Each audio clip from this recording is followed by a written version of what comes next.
Hi friends, வணக்கம். இன்றைக்கி நம்ம தௌஹு பப்ரிக் செய்கிறது எப்படின்னு பார்க்க போகிறோம். இது வரைக்கும் என்னோடய சேனலுக்கு இன்னும் நீங்கள் சப்ஸ்கிரைப் பண்ணாமல் இருக்கீங்கன்னா ஃப்ரெண்ட்ஸ் முதல்ல போய்ட்டு சப்ஸ்கிரைப் பண்ணிவிட்டு சேனலுக்குள்ளே வாங்க. என்னோடய சேனலுக்கு சப்போர்ட் பண்ணுங்கள், சப்ஸ்கிரைப் பண்ணுங்கள், ஷேர் பண்ணுங்கள், சேனலை பார்த்துட்டு கமெண்ட் பண்ணுங்கள், சப்போர்ட் பண்ணுங்கள். தேங்க்யூ. ஹாய் ஃப்ரெண்ட்ஸ், வணக்கம். இன்றைக்கி நம்ம தௌஹு பப்ரிக் செய்கிறது எப்படின்னு பார்க்க போகிறோம். நான் 2 பேக்கெட் தௌஹு எடுத்து வச்சுருக்கிறேன். ஒரு பேக்கெட் நான் வெட்டிட்டேன், ஒரு பேக்கெட் எடுத்து வச்சுருக்கேன். எப்படி வெட்டணும்னு உங்களுக்கு நான் காமிக்கிறேன். ஸோ தவோட சேர்த்து நான் 10 ஊடன் 2 சொத்தம் சின்னதாக வெட்டி வச்சுருக்கேன், பாருங்கள். ஓகே ஃப்ரெண்ட்ஸ், இந்த தவு எப்படி வெட்டுறதுன்னு நான் உங்களுக்கு காட்டுறேன். இந்த மாதிரி இருக்கும். இதை முதல் நம்ம நடுவில் வெட்டிக்கோங்க. பிறகு நம்ம லேசாக இந்தாண்ட பக்கெட் அமுத்தினா தவு வந்துடும். அதுக்கப்புறம் இப்படி வச்சு நம்ம வேணுன்ற சைஸுக்கு நம்ம வெட்டிக்கலாம்.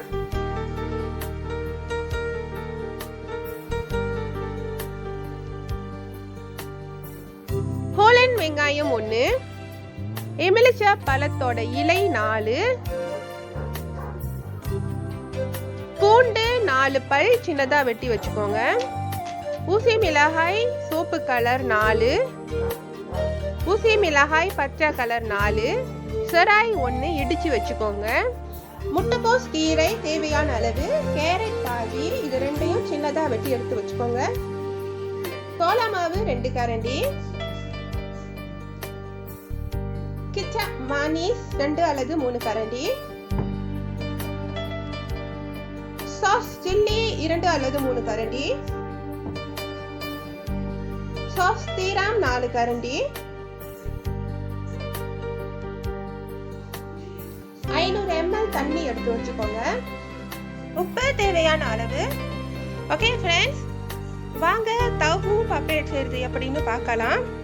இது வரைக்கும் என்னோட சேனலை இன்னும் நீங்கள் சப்ஸ்கிரைப் பண்ணாமல் இருந்தீங்கன்னா ஃப்ரெண்ட்ஸ் முதல்ல சப்ஸ்கிரைப் பண்ணிவிட்டு சேனலுக்குள்ளே வாங்க. என்னோட சேனலுக்கு சப்போர்ட் பண்ணுங்கள், சப்ஸ்கிரைப் பண்ணுங்கள், ஷேர் பண்ணுங்கள், சேனலை பார்த்துட்டு கமெண்ட் பண்ணுங்கள். Thank you friends. முதல்ல நம்ம வெட்டி வச்சிருக்கிற இந்த தௌஹுவை பொரிச்சு எடுத்து வச்சுக்கணும். ஸோ நம்ம அதுக்கு சோளா மாவு யூஸ் பண்ண போகிறோம், பாருங்கள்.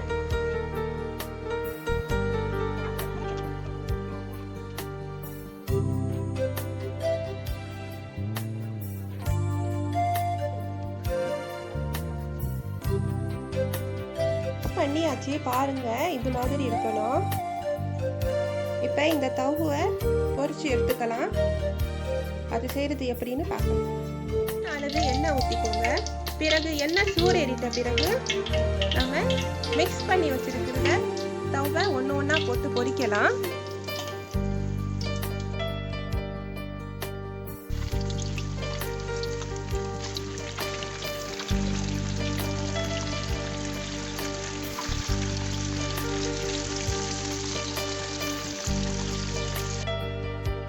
நிமிஷம் கழிச்சு ரொம்ப நல்லா பிரித்து விடுங்க.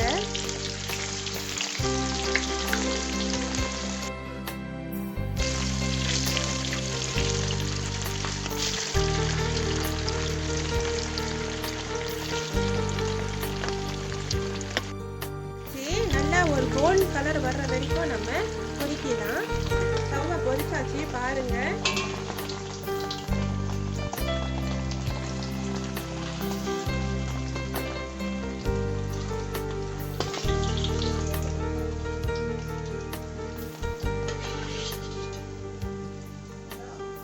தவா பொரிச்சு எடுத்து வச்சுக்கிட்டோம். இப்போ வாங்க பப்ரிக் செய்கிறது எப்படின்னு பார்க்கலாம்.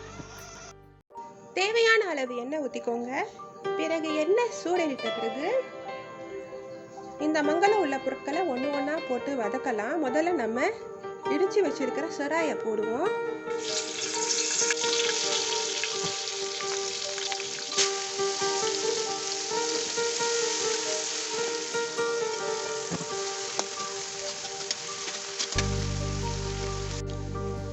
அஞ்சு நிமிஷத்துக்கு வதக்கிட்ட பிறகு நம்ம வெட்டி வச்சிருக்கிற சொத்தங்க முதல்ல போட்டுக்கலாம்.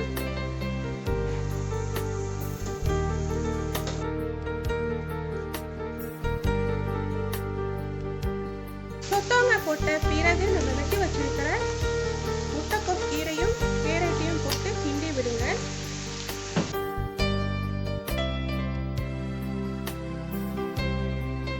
இப்போ நம்ம சாஸ் தீராமே ஊற்றிக்கலாம். 2 அல்லது 3 கரண்டி ஊற்றிக்கோங்க.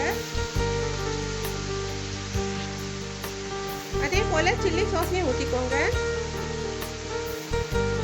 2 அல்லது 3 கரண்டி.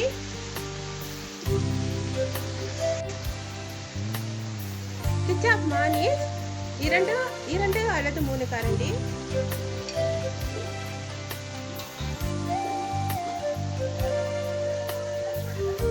இப்போ நல்லா கிண்டி விடுங்க ஃப்ரெண்ட்ஸ்.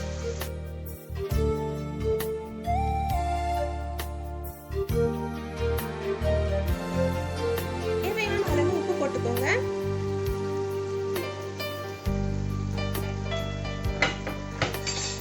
நம்ம வச்சிருக்கிற ஊடானையும் போட்டுக்கலாம்.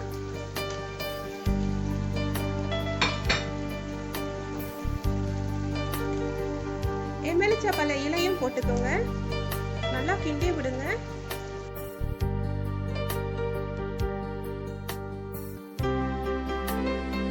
நல்லா கிண்டி விட்ட பிறகு நம்ம வச்சிருக்கிற 500 ml தண்ணியை ஊற்றிக்கலாம்.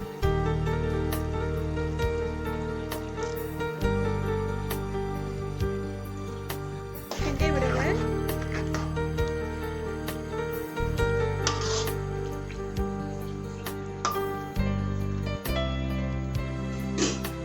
இப்ப பொரிச்சு வச்சிருக்கிற ஜப்பானீஸ் தவும் போட்டுக்கலாம்.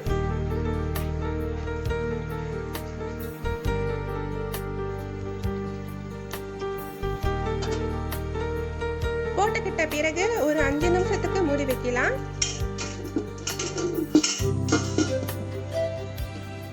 5 நிமிஷம் கழிச்சு மூடியை திறக்கலாம். நல்ல ஒரு வாசமா இருக்குது. ரொம்ப மொல்லமா கிண்டணும் ஃப்ரெண்ட்ஸ். ஏன்னா ஜப்பானீஸ் ஸ்டவ் வந்து ரொம்ப சாஃப்டா இருக்கும். இப்போ நம்ம உப்பு பார்த்துக்கலாம்.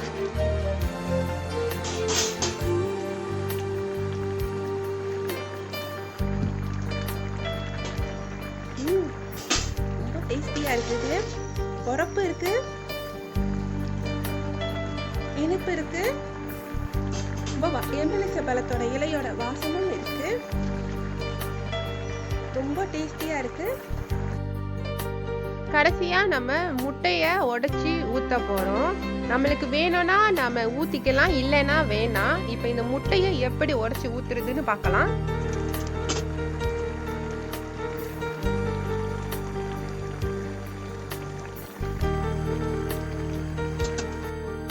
ஃப்ரெண்ட்ஸ், டாஃபு paprik செய்யறது எப்படின்னு பார்த்தாச்சு. நம்ம ஒரு முட்டையை உடைச்சு ஊத்துனா அந்த குவா வந்துட்டு ரொம்ப பக்காட்டா ஆகும். நான் டேஸ்ட் பண்ணிட்டேன். ரொம்ப டேஸ்டியா இருக்கு. நீங்களும் உங்க வீட்டில் செஞ்சு பார்த்துட்டு சாப்பிட்டுட்டு எனக்கு கமெண்ட் பண்ணுங்க.